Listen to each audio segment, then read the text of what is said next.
वीर शिरोमणि दुर्गादास जी राठौड़। वीर शिरोमणि दुर्गादास जी राठौड़ मेवाड़ के इतिहास में स्वामी भक्ति के लिए जहां पन्ना धाय का नाम आदर के साथ लिया जाता है, वहीं मारवाड़ के इतिहास में त्याग, बलिदान, स्वामी भक्ति एवं देशभक्ति के लिए वीर दुर्गादास जी का नाम स्वर्ण अक्षरों में अमर है। वीर दुर्गादास जी ने वर्षों मारवाड़ की स्वतंत्रता के लिए संघर्ष किया। ऐसे वीर पुरुष का जन्म मारवाड़ में कर्नोद ठाकुर आसकरण जी के घर संवत 1685 श्रावण शुक्ल चतुर्दशी को हुआ था। आसकरण जी मारवाड़ राज्य की सेना में जोधपुर नरेश महाराजा जसवंत सिंह जी की सेवा में थे। अपने पिता की भांति बालक दुर्गादास में भी वीरता कूट कूट कर भरी थी। 1. वीरता का परिचय। एक बार जोधपुर राज्य की सेना के ऊंटों को चराते हुए राय के ऊंटों के चरवाहे आसकरण जी के खेतों में घुस गए। बालक दुर्गादास ने विरोध किया, परंतु चरवाहों ने उनकी ओर कोई ध्यान नहीं दिया।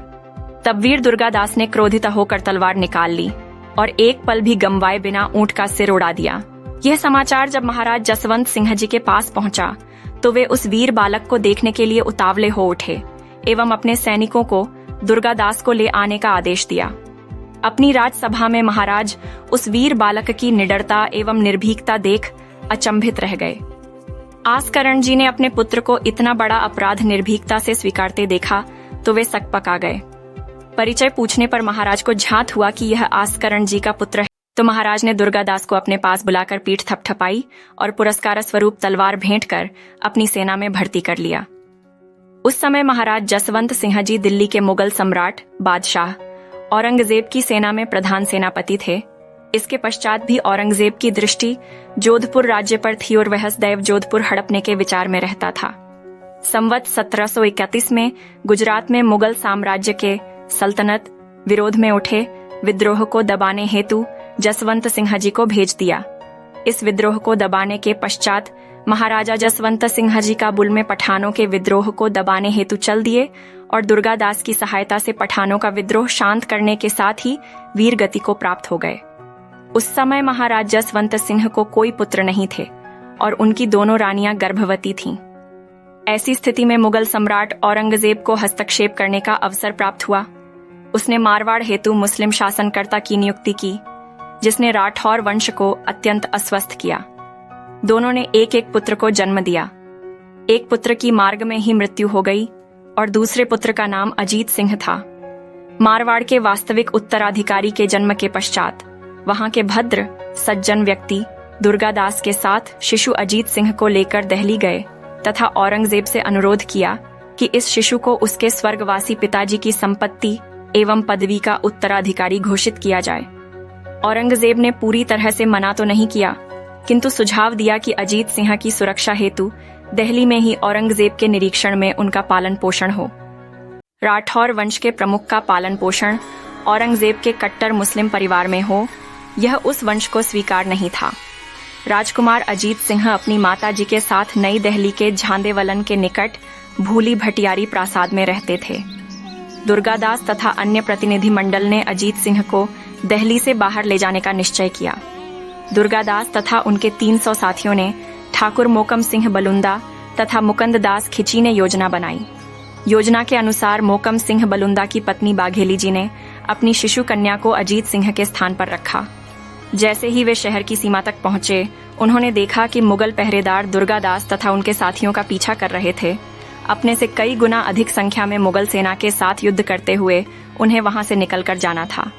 बीच बीच में 15-20 राजपूत सैनिक रुककर देखते कि मुगल सेना कहाँ तक पहुंची है और मारे जाते। इस युद्ध में मोकम इंसाह तथा उनके पुत्र हरि सिंह बलुंदा घायल हुए, किंतु वे मुगलों में तथा अपने में अंतर रखने में सफल हुए। मोकम सिंह बलुंदा की पत्नी बाघेली रानी उनके साथ थीं। यह सब संध्या समय तक चला। दुर्गादास के साथ अब 300 में से केवल 7 साथी बचे थे, किंतु उन्होंने अजीत सिंह को बलुंदा मोकम सिंह की पत्नी के पास सुरक्षित सौंपा, जहां महाराजा अजीत सिंह 1 वर्ष तक रहे। तदुपरांत अरवली पर्वत के निकट अब्बू सिरोली दक्षिण मारवाड़ के दुर्गम क्षेत्र में अत्यंत गोपनीय पद्धति से अजीत सिंह का पालन पोषण हुआ। इस घटना के पश्चात 20 वर्ष तक मारवाड़ मुगलों के नियंत्रण में था। अजीत सिंह के बड़े होने के पश्चात सिंहासन पर बैठाने तक वीर दुर्गादास जी को जोधपुर राज्य की एकता एवं स्वतंत्रता के लिए दर दर की ठोकरें खानी पड़ी। औरंगजेब का बल एवं लोभ दुर्गादास को नहीं डिगा सका। इस क्षेत्र के सारे व्यापारी मार्गों की लूट गुरिल्लाओं ने छापेमारों ने की थी, जिन्होंने आज के राजस्थान एवं गुजरात के कई खजानों को भी लूटा। इस अव्यवस्था तथा अशांति के कारण साम्राज्य की अर्थव्यवस्था पर विपरीत परिणाम हुआ। वर्ष 1707 में औरंगजेब की मृत्यु के पश्चात उत्पन्न अशांति का लाभ उठाकर दुर्गादास ने जोधपुर पर विजय पाकर मुगलों को सत्ताच्युत किया। अजीत सिंह जोधपुर के महाराजा घोषित किए गए। उन्होंने मुसलमानों के द्वारा उद्ध्वस्त किए मंदिरों का पुनर्निर्माण किया। जोधपुर की स्वतंत्रता के लिए दुर्गादास जी ने अनुमाने 25 वर्षों तक संघर्ष किया। जोधपुर में सिंहासन के लिए होने वाले औरंगजेब संचालित षड्यंत्रों के विरुद्ध लोहा लेते हुए अपने कर्तव्य पथ पर डटे रहे, परंतु जीवन के अंतिम दिनों में दुर्गादास जी को मारवाड़ छोड़ना ही पड़ा। महाराज अजीत सिंह के कुछ लोगों ने दुर्गादास जी के विरुद्ध कान भर दिए थे, जिससे महाराज अजीत सिंह दुर्गादास जी से अनमने रहने लगे। वस्तु स्थिति को भांपकर दुर्गादास जी ने मारवाड़ राज्य छोड़ना ही उचित समझा और वे मारवाड़ छोड़कर उदयपुर, सादरी, रामपुरा, भानपुरा रहकर कुछ दिनों के पश्चात उज्जैन के महाकाल के दर्शन हेतु इनका अंतिम संस्कार क्षिप्रा नदी के तट पर किया गया था। उनको न मुगलों का धन विचलित कर सका और न ही मुगल शक्ति उनके दृढ़ हृदय को पीछे हटा सकी। वे एक ऐसे वीर थे जिनमें राजपूती साहस एवं मुगल मंत्री समान कूटनीति थी।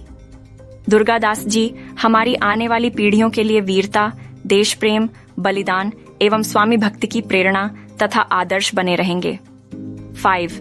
भारतीय मुसलमानों के लिए आदर्श छत्रपति शिवाजी महाराज एवं वीर दुर्गादास जी राठौड़। भारतीय मुसलमानों में आज अधिकतर वे मुसलमान हैं जिनके पूर्वज बलपूर्वक हिंदू से मुसलमान बनाए गए थे। उनके पूर्वजों की छाती पर तलवार रख दी गई, उनके जनेऊ तोड़ दिए गए और छोटी काट कर उन्हें बलात् मुसलमान बनाया गया। इसी कड़ी में मुगल साम्राज्य में सबसे अधिक इस्लाम के निकट समझे जाने वाले औरंगजेब के समकालीन 2 हिंदू राजाओं छत्रपति शिवाजी महाराज एवं वीर दुर्गादास जी राठौड़ को स्मरण करना चाहूंगा। छत्रपति शिवाजी महाराज का कार्यक्षेत्र महाराष्ट्र था, जबकि दुर्गादास जी राठौड़ का राजस्थान। यूं तो दोनों मातृभूमि और हिंदू धर्म की रक्षा के लिए अपने जीवन को बलिवेदी पर समर्पित किए हुए थे, परंतु इन दोनों क्षत्रियों के जीवन का एक अति विशिष्ट आचरण आज के नवयुवकों के लिए अनुकरणीय है। 8वीं शताब्दी में सिंध में मोहम्मद बिन कासिम के आक्रमण से लेकर अहमद शाह अब्दाली के काल में लगभग 1000 वर्षों में हिंदुओं को बलात् मुसलमान बनाने के व्यतिरिक्त बड़े प्रमाण में पर नारी जाति के अधिकारों का शोषण भी हुआ। सिंध के राजा दाहिर की पुत्रियों को बंधक बनाकर बगदाद लेकर जाना अथवा खिलजी द्वारा रानी पद्मावती को बलात् प्राप्त करने का प्रयत्न करने की कहानियां तो जगत प्रसिद्ध हैं, परंतु इससे कहीं अधिक भयानक तो युद्ध के पश्चात सैनिकों द्वारा सहस्रों स्त्रियों का बलात्कार करना अथवा उन्हें दासी, गुलाम बनाकर गजनी के विपणी में बाजार बेचना था।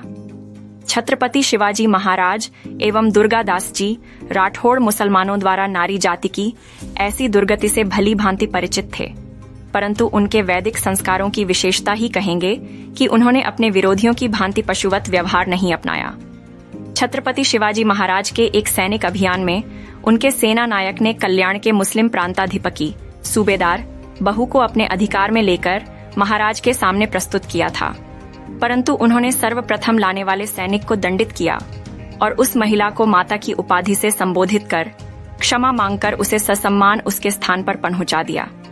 अफजल खान, जिसे परलोक पहुंचाने का श्रेय छत्रपति शिवाजी महाराज को जाता है, उसने छत्रपति शिवाजी महाराज से प्रतापगढ़ पर मिलने से पहले उनकी कुलदेवता का तथा अन्य अनेक मंदिर एवं मूर्तियां तोड़ी थीं। युद्ध पर जाने से पूर्व अपनी 64 स्त्रियों को केवल इस आशंका से मार दिया था कि उसके लौट आने तक वे किसी और से संबंध न रखें। नारी जाति के प्रति कौन अनुसरण करने योग्य है, पाठकगण अब तक अवश्य समझ चुके होंगे। ऐसा ही वृतांत वीर दुर्गादास जी राठौड़ के जीवन से हमें मिलता है। नमस्ते सभी दोस्तों, मैं वैदिक विजन्स के चैनल पर स्वागत करती हूँ। हमारे चैनल पर हम वीर योद्धाओं और बहादुर व्यक्तियों पर वीडियो बनाते हैं जो हमारे इतिहास में महत्वपूर्ण हैं।